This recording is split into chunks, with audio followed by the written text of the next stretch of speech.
Do you remember the exact moment you stopped being a child? When fantasy gave way to fear and love to silence? How many parts of you died while you were still learning how to live? The greatest tragedy of childhood is that it doesn't end when we grow up, said a psychoanalyst who preferred the anonymity of pain over the vanity of healing. And it's true. Many adults walk through life like silent survivors of wars no one ever saw. Wars fought at home, in rooms without witnesses, leaving invisible scars that ironically never heal. What we don't face within ourselves, we'll meet again as fate. Carl Jung. In this video, we won't pretend that childhood is always sweet. We won't romanticize the idea of family or hide behind soft words. What matters here are the shadows, the muffled screams, the abandonment that shapes who we become. You'll understand why some wounds don't fade with time, but with courage. You'll see that childhood trauma isn't just an event. It's a code that rewrites everything you feel, think, and love. Even now. Maybe you don't remember being hurt, but you feel the weight of not trusting anyone. The emptiness that follows affection. The anxiety that comes when things get too That's not weakness, that's survival. It's not the trauma that destroys us, it's the silence where it's buried. Bessel, van der Kolk. So I invite you to stay until the end. This video isn't a lesson, it's a mirror. And sometimes, all we need is the courage to look.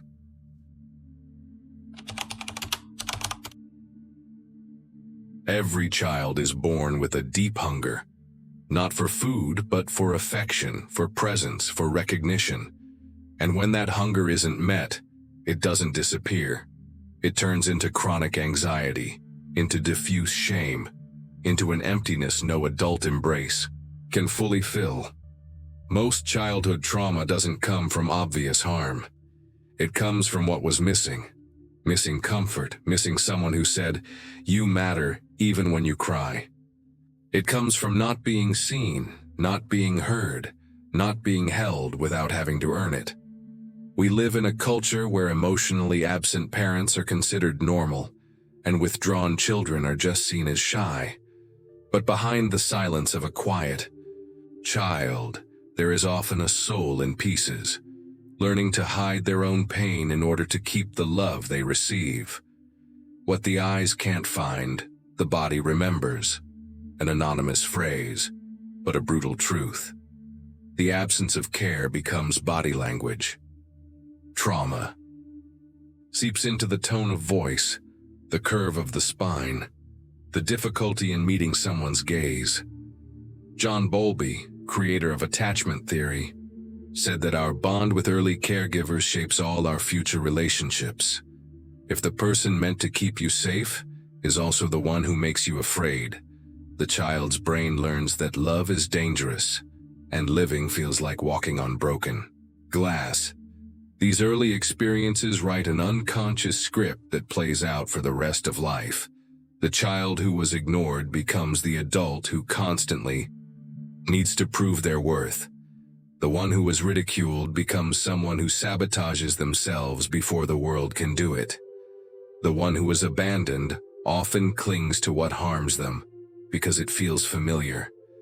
And the cruelest part is that the child often doesn't know they're being traumatized. They normalize it, justify it, blame themselves. After all, their world is small. If their parents hurt them, they don't think the parents are bad. They believe they are bad. And they carry that invisible burden well into adulthood. You weren't loved the way you needed, but you learned to survive the only way you could. And that's where the deepest poison of childhood trauma lies. It doesn't end when childhood ends. It changes shape. It becomes difficulty trusting, fear of intimacy, attachment to loneliness. It becomes an armor that's heavy but feels like safety. Judith Herman, in Trauma and Recovery, describes how these silent wounds create cycles of self-denial.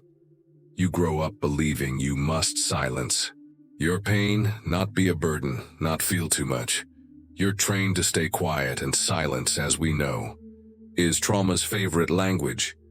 Philosopher Michel Foucault said that power sustains itself through discourses that define what can and cannot be said.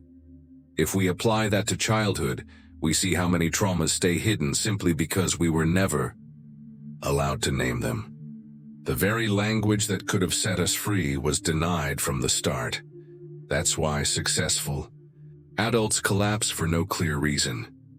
Why promising relationships are sabotaged. Why the feeling of never truly belonging never seems to fade. Because childhood trauma isn't a one-time event. It's the lens through which the entire world starts to be seen. You're not being dramatic, you're just, maybe for the first time, feeling what you were never allowed to feel. A message of compassion often read in somatic therapy sessions.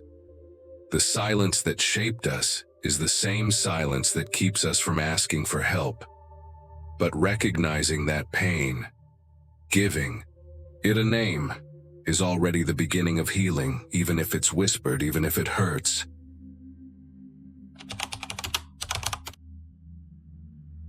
Imagine someone living with constant pain, anxiety attacks, chronic insomnia.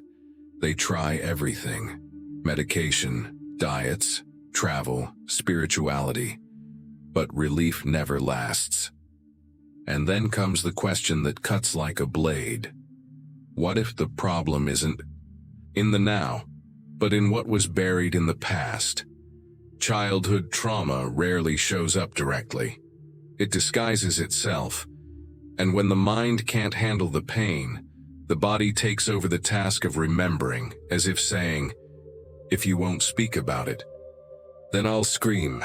The body keeps the score, says Bessel van der Kolk, psychiatrist and author of one of the most important books on trauma. According to him, unprocessed trauma is stored in the nervous system, as if the danger never ended. On the outside, life goes. On the inside, the alarm never stops ringing. The amygdala, the brain's threat detector, remains overactive. The hippocampus, the part that organizes memory, becomes dysregulated. The body enters a constant state of alert. The fight or flight response. But how do you flee from a memory you don't fully have? How do you fight something you can feel but can't see? The answer: you don't fight. You survive. And survival comes with a cost. Unexplained physical pain, digestive issues, autoimmune diseases. As Dr. Gabor Mate, author of In the Realm of Hungry Ghosts, explains, the body doesn't get sick because it's weak. It gets sick because it was forced to endure the unbearable without ever having a chance to express it. A child's body exposed to toxic stress undergoes permanent changes in its biochemistry. The eye, constant release of cortisol, the stress hormone, affects brain development, the immune system, metabolism. And the cruelest part? This happens during the very phase when the child should be building secure attachments, experiencing love, discovering trust. But instead, they learn the world is unpredictable. That affection can turn into yelling, that the presence of others might mean danger, not protection. Every time I felt happy, my body tensed up like it was saying, "Be careful." This has hurt before. Anonymous testimony from a childhood trauma survivor. And it's not just the body. Trauma even shapes our ability to speak and remember. Many people don't clearly remember their abuse, and they blame themselves for it. But traumatic memory is often fragmented, sensory-based. It comes in smells, sounds, textures. A song that causes a racing heart. A tone of voice that paralyzes. A place that triggers nausea without reason. Peter Levine, creator of Somatic experiencing, says trauma is less about what happened and more about how the body was unable to respond. When there's no emotional or physical escape, the survival energy gets trapped. And when trapped, it doesn't disappear. It decays. It waits for a trigger. And those triggers often show up in intimate moments. A fight with a partner, a controlling boss, a crying child. Suddenly, without understanding why, the adult reacts with anger, panic, or dissociation. It's not an overreaction, it is trauma.